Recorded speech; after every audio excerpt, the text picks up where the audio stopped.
Hey there, Dimitri from Total Physical Therapy, total-bt.com. We're here today at CrossFit 908 with Tim and the crew here. Wanted to talk about a little bit about the last video and how it relates to this one. When the glute medius is weak, we know that the hip drops down, you have a lot of instability at the pelvic level, and the knee caves inward. We talked about that last time. And that is because the muscle is weak.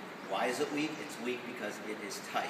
The glute medius is one of those muscles that you can't really stretch because of where it's located.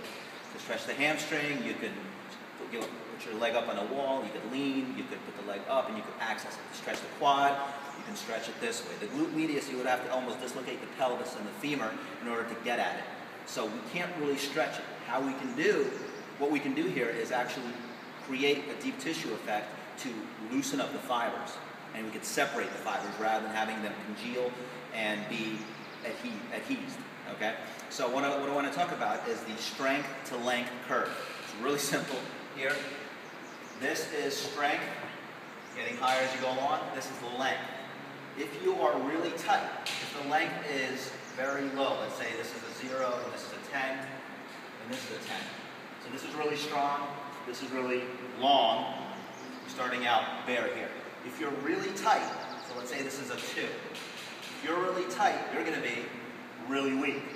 As you get looser, there's a sweet spot where you're going to be pretty strong. So this is a, say it's 5, and you're going to be 10 here.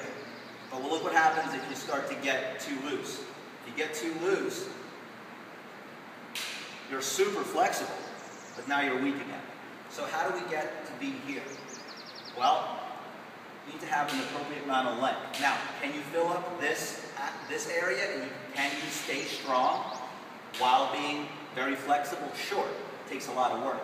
But what we're talking about is over here. When that glute medius is tight, it's going to be weak, it's going to be dysfunctional, and as you lunge or as you step or squat, the hip is going to give and the knee's going to cave. So what we're trying to do is just get to here.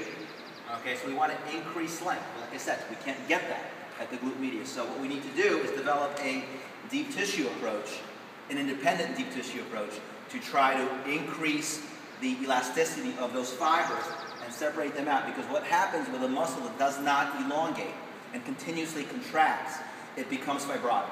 When it becomes fibrotic, it becomes inextensible and it becomes weak.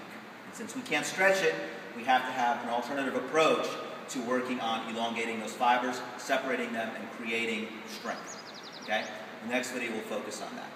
All right? Talk to you next time.